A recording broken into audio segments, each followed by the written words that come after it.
Jesse has that's the cue, is it? Yeesh. Okay. I was just speaking to various media players, and they're asking me how long they think this is going to go on for. And had Nigel been 1-0 up, might have said, well, it might not be as long as we'd hope. But you can never discount Nigel in these kinds of situations. Yeah. You have to pick Nigel to win at least one of them. It's one of his key strengths. I think he maintains equilibrium regardless, doesn't he? So with a 30, he's got an 85.8. Oh yeah, Jesse's gone into the bag. He's kept. Is it RD? He's kept that. Yeah, DR.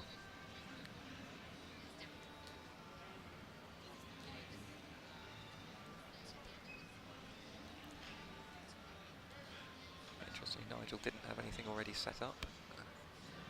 He's looking at rock there, down the side of Zonia left, making jack, which would be I'm going to call it a typically Nigel play. It's restricting plays to... Oh, everything would then be vertical. Clearly the high score.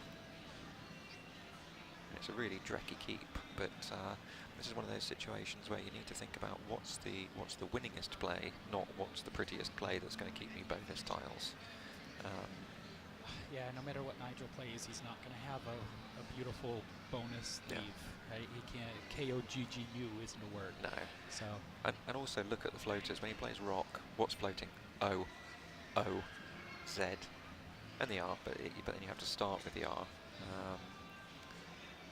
And this is what I was also saying in my commentary the other day. When you're thinking about restricting floaters, it's best to restrict those that themselves are unrestricted. So at the moment, the O's are the ones that would be probably most useful. The R I wouldn't worry about as much. It wouldn't be my priority in getting rid of. So I think, yeah, a rock play here would do it great. And Nigel promptly does something else. Yeah, Nigel probably does something else. So he plays Got. Okay. It's also reasonable. That F10 square is probably the most threatening square for Jesse to score well. But see what he's... I mean, okay. So he's created a big hotspot on that box. And he's picked out the A, and Jesse doesn't have the A. So yeah, puts Nigel at 160. Yeah, 160 to 47. And Nigel has, I mean, at the very least, he's got something like crab.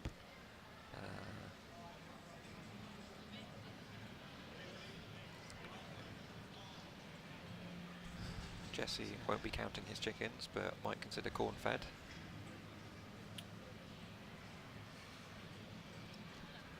Yeah. He seems to be having a bit of hard luck in this game, though. Yeah. And in Nigel fashion, he's pulled the A that he didn't have for that spot. Yeah. But you know, he makes those plays when he's likely to draw one of those tiles. There's only there's 2 A's on the board, but still plenty in the bag. Do you think Nigel would have taken any inference from the fact that Jesse changed 5 tiles? So traditionally you keep ER, you wouldn't keep A something.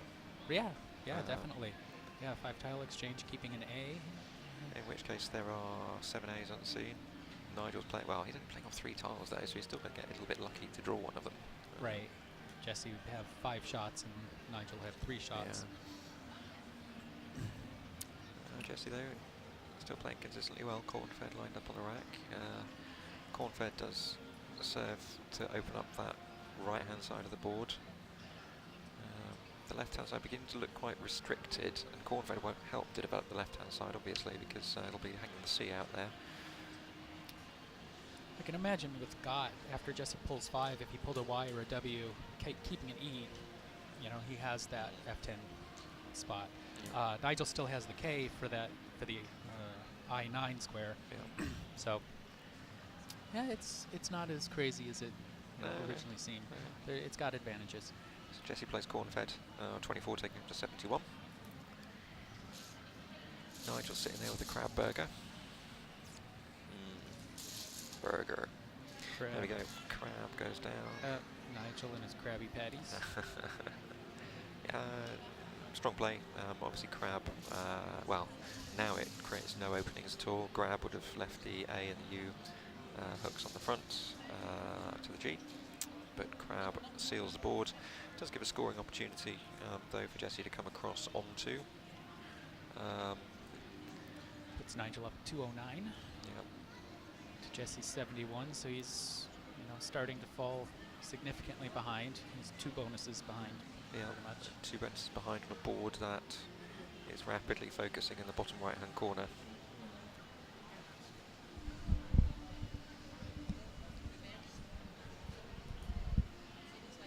I think realistically Jesse has to be thinking now about making something volatile happen.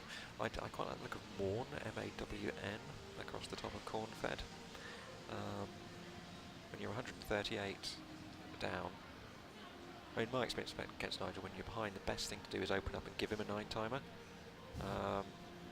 Because then I just like the smile. Yeah, he's such a nice guy.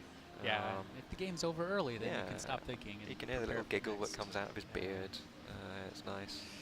What do you think about Van Men from L1? Oh, Van Men, yeah. Saves the W, but... In the UK, we have a major issue with white van men. They dominate the road, so I always try to avoid them if possible. The other option from Scored being suggested by Quackle is more making jaw, but I think that's not a good play. It scores a hell of a lot, and maybe it's the score that bounces it up, but you're killing plays through the L, through the U. And Nigel only has to have an S and play something down from jaws, and you have a dead board completely. Morn keeps volatility. It gives you, I mean, if Nigel takes the triple, it sets up something for you to play across the top of the ME, so you can still score another 30, 40 points and open up the top of the board in the process. Yeah, and there's still some value. Maybe you hit an 8-letter word, start at 8H from the L. Yeah. That's Nigel has a play here of Gerl, G-E-R-L, which Chris is familiar with. I'm going to stop banging on about that. no, please continue. You're fine with it. Yeah. Jesse does play Moa, and it puts him on 112. Yeah, he's taken the highest score. There's nothing wrong with that. He needs a lot of points. Cool. And that gets him points. Absolutely. I mean, that's the name of the game. I think all of the candidate moves achieve the goal of allowing you to catch up with Nigel. Just do it in different ways. Yeah, I mean, you figure Jesse, in order to win, he's going to have to pull an S. So, he'll win the race to the jaws hook. And if Nigel pulls that S, then it's probably not meant to be for Jesse. I was going to say, I quite like Flurrywit down from the F for Nigel here. Taking out the F position, taking out the E, taking off the S hook from jaw.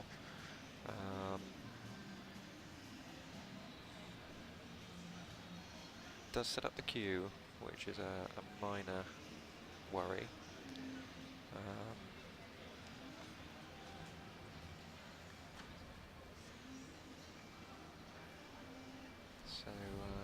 Yeah, simulation puts my suggestion of Flurrywit down behind Guile and Glutii through the E, but that doesn't really match Nigel's style. And when you're going to be over 100 up.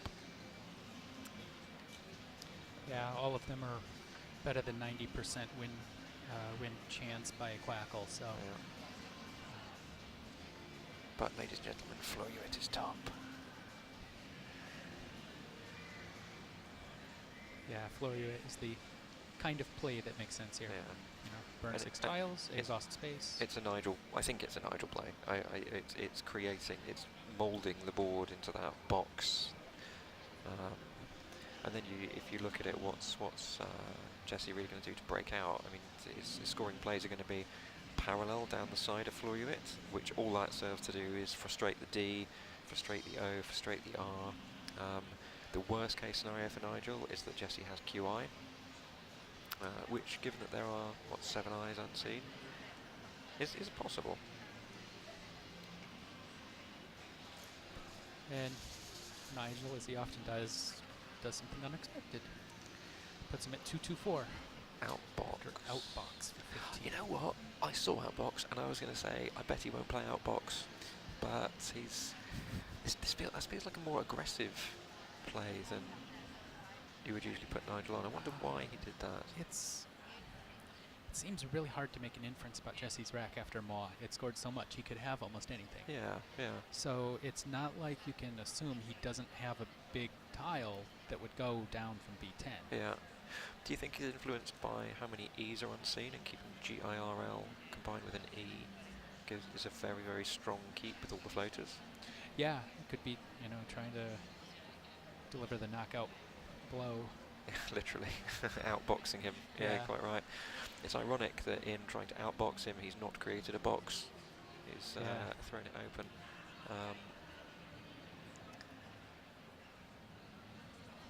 Jesse has a neat little play of Voodoo, VODUN, through the D, sorting out the rack, keeping PAN, setting up the P for a bigger play down the side of the UN.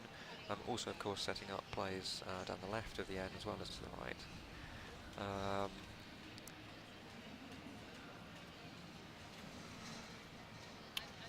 Yeah, there's not a whole lot in this position for Jesse. Just, score a couple points and clean up as best you can. Yeah. I think he's considering playing Noop across where I was suggesting playing Morn earlier on. Same idea. Score, open. Yep. Great 9-timer for Nigel to play. I mean, Nigel's got great blocking tiles here.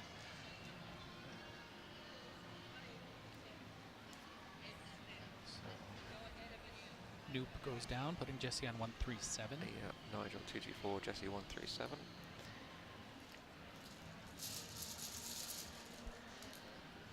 And Nigel with a plethora of plays over on the left-hand side to, well, kill them. Opening is just made. Things like Vergul through the U, turning over 6 tiles, keeping the B. Vogie or Vogia through the O of outbox. Vogie retaining the R.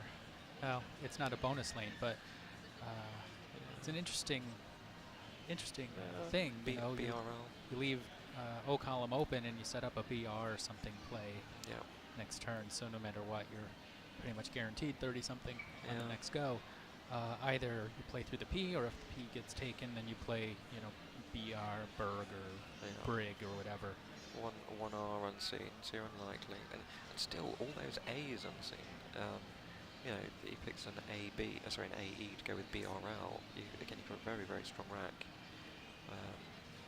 with the floaters that are available. Ladies and gentlemen, going back to my theme of all of my commentary, my favourite words, the sixes that do not take any hooks. Nigel does have Verlig, plural of which I think is Verligte, or actually that may not be a plural, it just may be another part of speech altogether. It is, I believe, a kind of gazelle or an ancient coin, or something completely different. Blip. Interesting. He's played Blip because if he picks out a T, he has Blipvert. Oh, nice. Which was, I'm trying to remember, I think it was a miss by Jason Sang in the Junior World Championships. Blipvert. It's Nigel on 248 to Jesse's 137. So yeah, that's clever. It's your standard block. It doesn't give much back in the way of rows 1 and 2. The B is difficult to use, and the L will give something back along the triple. And yeah, gives a chance for Blipvert.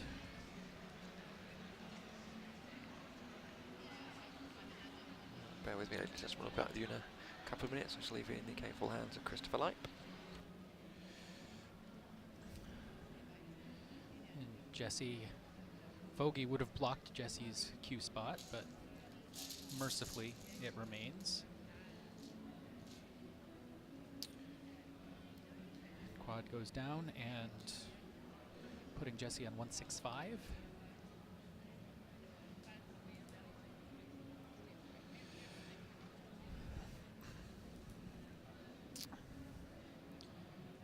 Nigel is lined up with his not quite the top scoring play, but certainly top equity play of Glake into the K, which also gives him another shot to draw Blipvert.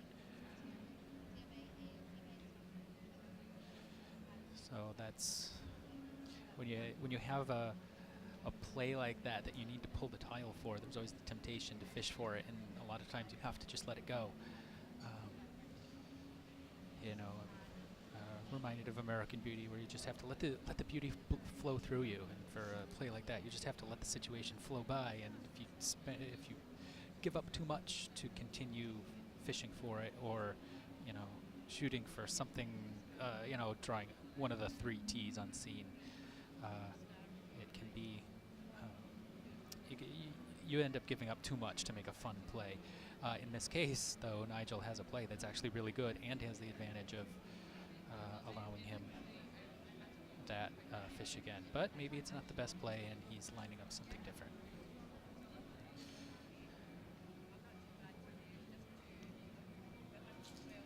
Didn't want to give up all those openings that Glake would have provided, so he moves the V and scores decently. And also, with the V in that position, once a play goes down at A12, that'll sort of start to box in that O on H15. So that puts Nigel at 276 to Jesse's 165.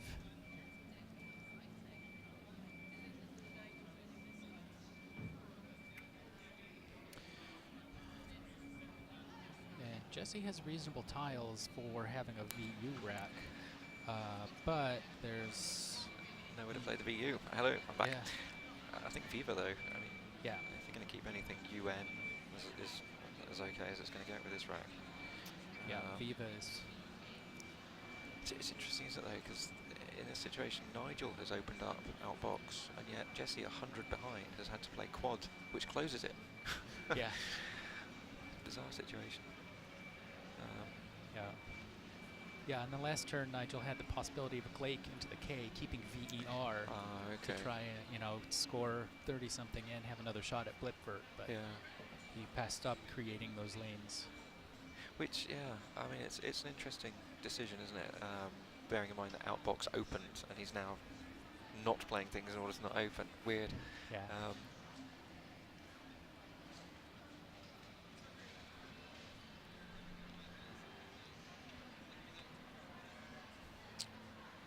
But yeah, Jesse puts down Viva and picks it back up, giving it a bit more consideration.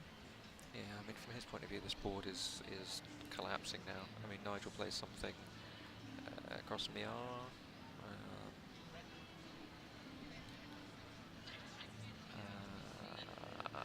Especially if Nigel gets one of the S's and plays down from jaw. Yeah, exactly.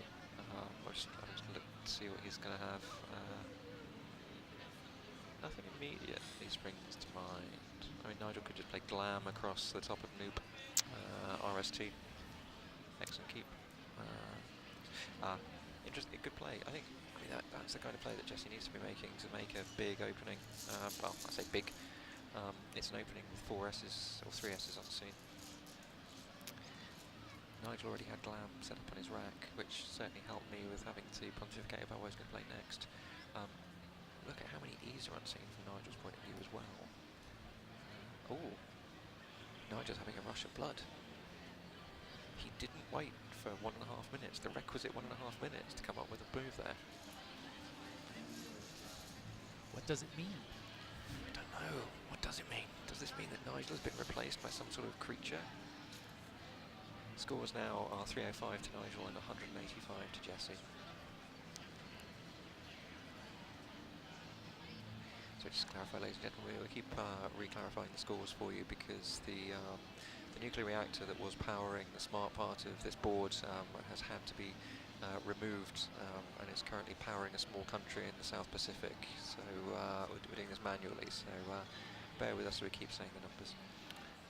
Nigel, of course, has drawn a fantastic rack. Yeah, Nigel plays a 5 down from jaws, then it obscures the R. If he plays a 6, then it blocks the R and the L, but best would be to play all 7. Yes, absolutely.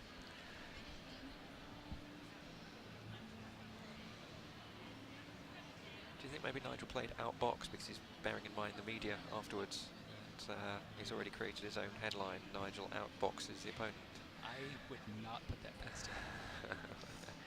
Well, he probably doesn't want to do the interview, but if he creates the story for them, he doesn't need to. Yep.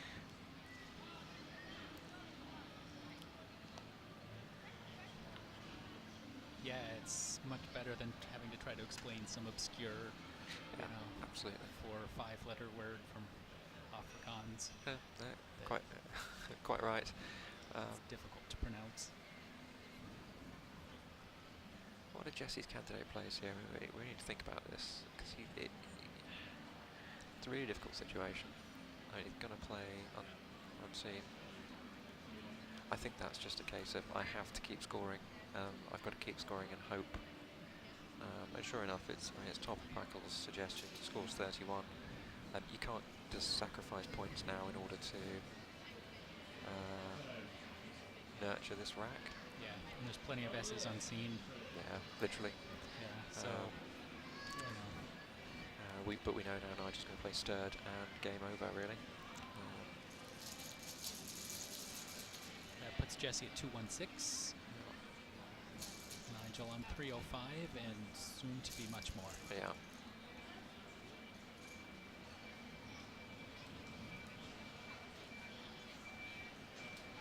In this kind of situation, players might consider that the decision between stirred and strider are very, very marginal, but I quite like hanging the D down there, just because in my opponent's mind they think, oh, I can score a few more points now by playing onto the triple, but what you're actually doing is getting them to burn 5 more tiles. And if your opponent does play a bingo down to car, what you're doing is setting up 3 extra points for yourself and you play off the D. So I quite like setting up things like that for my opponent.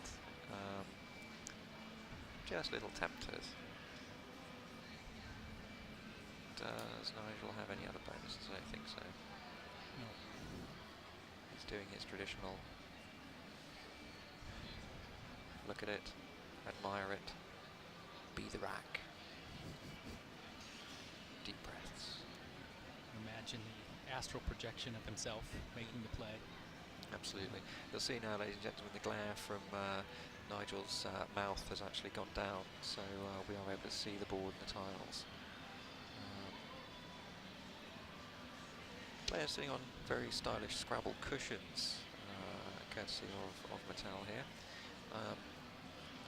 Except Jesse, I don't know, there's something about Jesse's mindset. He's opting not to sit on his cushion. He's sitting on the cold, hard truth of the seat. Whereas Nigel just nestling gently onto his cushion there. He's looking like a mighty tiger ready to pounce, but from the position of utmost comfort. It's the way it should be done. Yeah. After the match, we'll hit review in the state of both competitors' bottoms. Yes, I feel that's I was about to say that's inappropriate. I feel it's entirely appropriate. See the headlines now, nothing to do with the Scrabble. So now Nigel's considering Strider, which is an infinitely inferior move, which is an equally good move. So 76 points.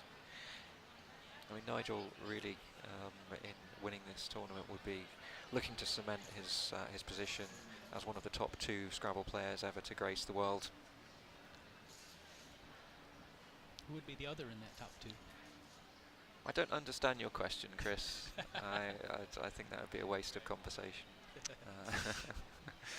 But he's certainly able to pick like a champion, which I believe was a phrase that was used during one of my my appearances on live stream. But I was merely able to pick like a semi-finalist. So Jesse's counting tiles. Nigel's on 381, Jesse's 216. Yeah, so 165 down. You have 18 in the bag. You are dead, really. All the candidate options very similar. I mean, that's the best play, but brings Jesse to 247. So he's a full 2 bonuses down, and I just got the blank. Yeah. Probably to be 3 bonuses at some point in the near future. Yeah. So Nigel just thinking about playing a hoe. Bottom left keeps the board tight. Scores takes out an easy way for his opponent to play off a couple of tiles. I mean, the ideal, if Jesse isn't going to bonus now, he just wants to be playing off 2 tiles for 35, 40 points until he gets the bonus. Yeah, one of the things about making a comeback from a big deficit like this is you can't just pull good stuff for yourself. You need also the luck of your opponent to not be able to score. Absolutely. And actually our game on the stream in this tournament was a prime example of that, where I almost came back from a large deficit, and that was as much because I was drawing good stuff as you had complete clunk. garbage. Yeah, absolutely. I wonder if Nigel will instantly fish off the E here and go for hooraying through the O and the R. He might just play EL at the top. You joke, but then he's going to do it. Well, yeah, that's not the setup I was talking about, but and there is one A unseen. And who would put it past Nigel to pick it out? So he's looking at, where's he thinking about playing ego? Is it down to Car? Cross Fey? Yeah. Oh, yeah. Yeah, so he can't. There are 2 S's out that he can't see. He has the flexibility.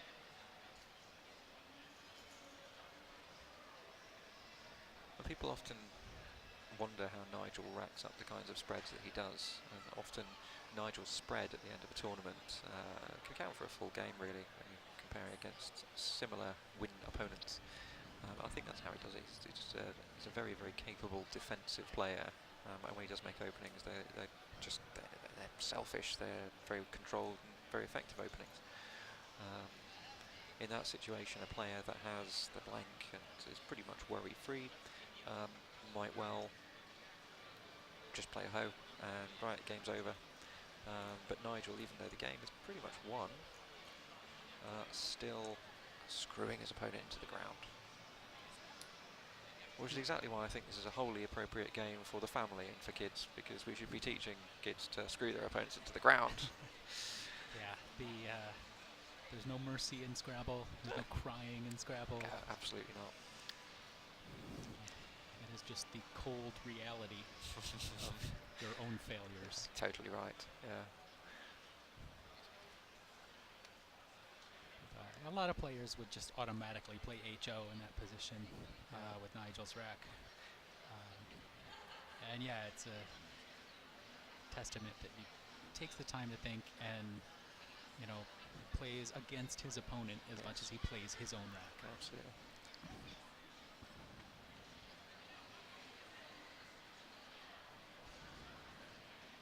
Jesse's candidate plays here as unexpectedly are pretty much all, well, they are all losing plays. I mean, his highest score is rawest. Nigel's opening his mouth.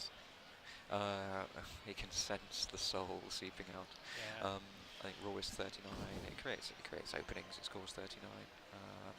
Still leaves him over 100 adrift. So the scores are Nigel 397 to Jesse's 247. So there's 150 in it. So he'll still be 111 behind after this. And there are 13 tiles in the bag, so it's time to start thinking about that issue. Rawest will leave 8. And Nigel's play after Rawest will leave fewer than 7, which means that Jesse won't be able to bonus twice. That's an important consideration actually to mention to those at home who are maybe new to the game or newer to the game. When you do have this kind of lead, it's important to exhaust the tiles. Your opponent needs scoring collateral to catch up, but when you're 140 up, just play whatever. As long as you open up a 9-timer, but just play whatever in order to make sure you leave too few tiles for your opponent to possibly bingo twice and catch up. And Jesse aware of this math as well. You know, Rawest shows a lot of points. But it also burns a lot of tiles. If he could play 2 tiles and, you know, leave an opportunity for him to pull, you know, play a bonus, pull the Sanket blank, play another bonus. That's his pathway to victory. If it was closer, something like woe and few would serve that purpose, but you're not scoring and you're giving away scores to your opponent. It's a shame Nigel doesn't have the O and the R next to each other for 4 hooies.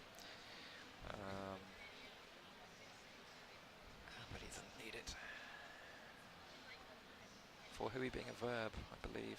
Yeah, for hooeying, Yes. I-E-I-N-G. Yeah. Old MacDonald had a farm, I-E-I-N-G. My commentary brought to you by Too Much Caffeine. Yeah. Jesse looks like he's considering way under the Y of ego, Yep. which will be, there's one A unseen to Jesse. Yep. And he also has T, S. S and T in hand. And the blank. Well, the blank. Blank's unseen to him. There's another S and T unseen to it.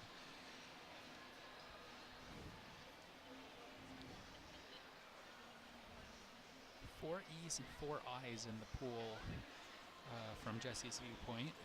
One each on Nigel's rack, which means of the 13 in the bag, there are 3 E's and 3 I's. So he'll have a good shot at drawing probably Coesight. If he plays rawest, Nigel has fire hose.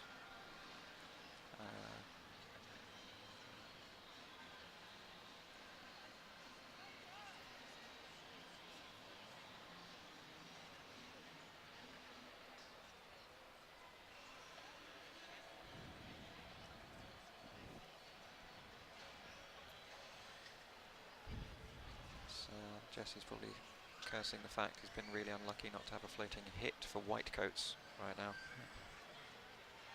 Careless. Yeah, 17. So yeah, spread isn't going to matter, so you may as well swing for the fences. Yep. Or swing for the ropes. If it's Swing cricket. from the rope. Swing from the rope. If you don't hit your fish. You know, make a...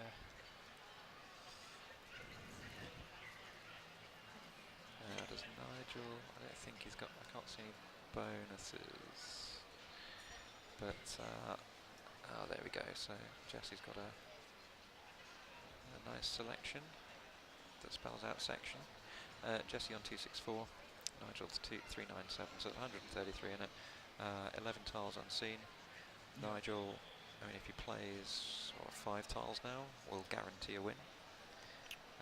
yeah, and... I mean, it's pretty much guaranteed anyway, but... right. But,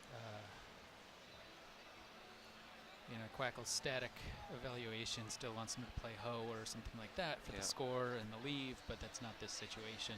Yeah. He wants to play 5 tiles to leave fewer than 7, and he wants to block that opening in the A column. Yeah. But Nigel won't do that. Nigel's going to do something completely different.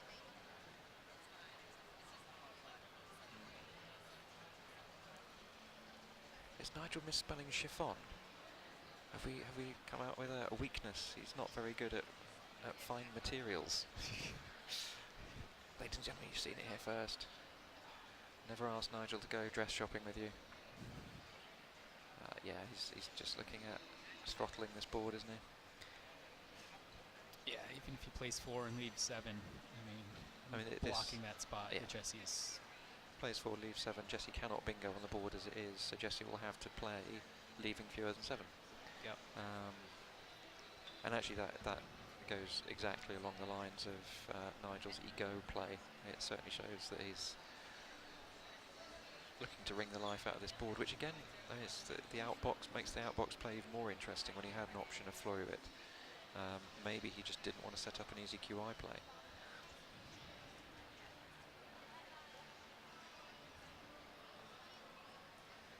So 31 for Sway brings Nigel to 428. He's a full 164 points ahead of Jesse.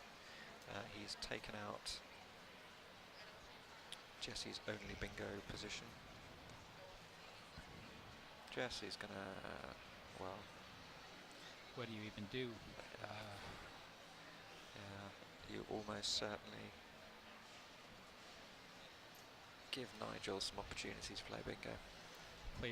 Play recoin, but up at on row 11, and then hope Nigel transposes tiles or something. This is true. Just get a shot.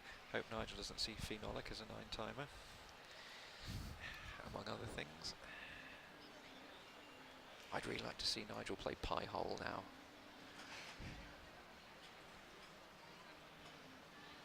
He's back to his hoe. Nigel keeps coming back to his hoe. So yeah, it's just for pride for Jesse now. Can he get a bonus down and lose by less? No. Probably not. Does he have any 10s potential through the mod? I'm wondering. Como. Yeah, or even to the ANE. Yeah. The O and the R. Don't see anything.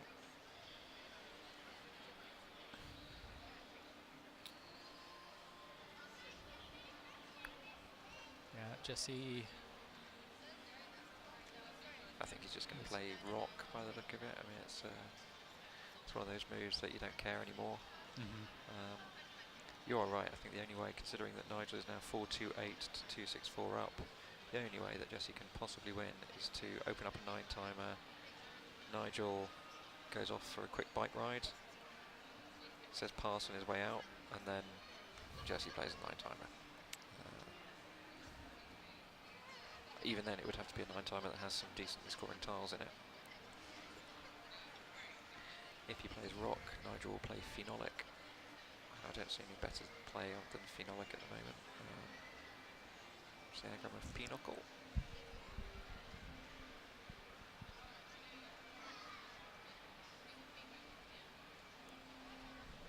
Actually, what am I saying? Nigel will play phenolic. Of course he won't. He's going to fish off the E or something else. Okay, talk.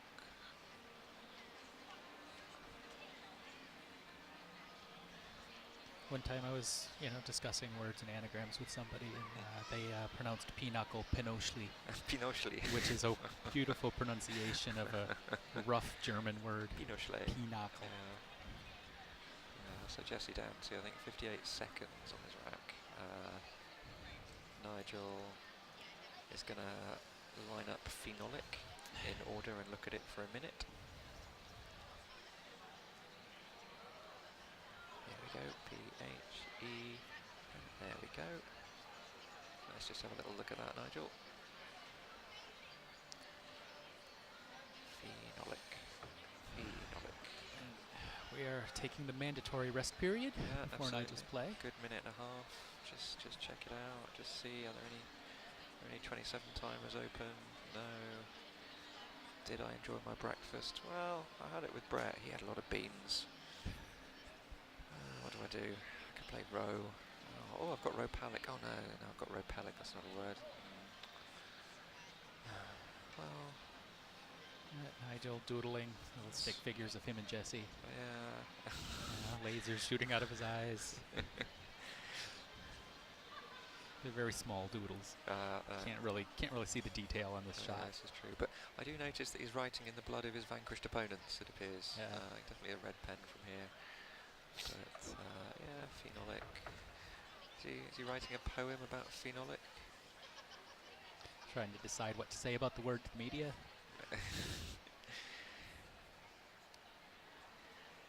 I was playing Scrabble with phenolic. I looked at Jesse and we went for a frolic. I smacked down the bonus with a terrible onus. I really am a pain in the nether regions. Oh, yeah, there we go, phenolic. 84 points, takes Nigel to 5-1-2. Game is over. I think it's all over. Yep. It was 7 minutes ago. Yeah, so Jesse with the consolation of having a great rack that doesn't go anywhere. Nigel carefully rack balancing. Nice little. A couple of my favourite sixes actually use those tiles with an N, in toad, and a P, piotted. Yeah. And the heavens break open, spilling the beautiful light of day all over the board.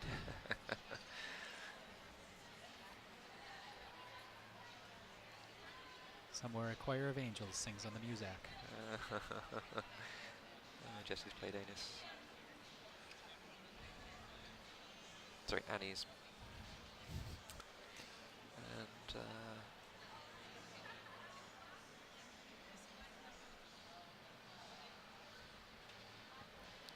Do you remember a story actually of one of the UK's most famous players, young Nicky Deco, once challenging, sorry, Jessie has 289 now, once challenging ANI on the basis that she thought the plural of anus was anuses.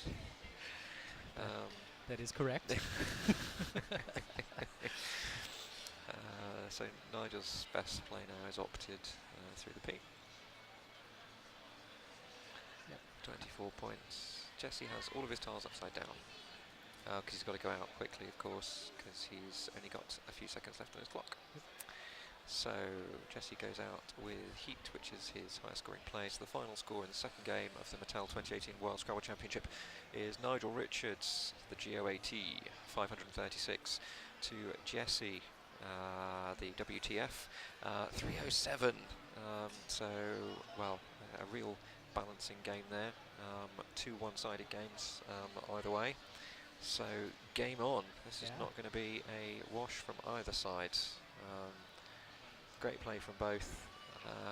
I'd love to find out what was going through Nigel's head when he played outbox, but we will never find out because he never likes to talk about how his games have gone. Yep. Another conversation piece I was having with him yesterday, and he said, no, once they're done, they're in the past, get on, play the next game. So we'll be with you for at least 2 more. Yeah, absolutely, at least 2 more as the sun comes out. I do wonder what the temperatures are like in that cube. So we let them out to get some air. Yeah, absolutely. Luckily there's some air holes in the top also. You can see the colour rushing back to their cheeks as Amy opens the door. But we will be back with you in 5 minutes or so, ladies and gentlemen, for the third game in the 2018 Mattel World Scrabble Championships.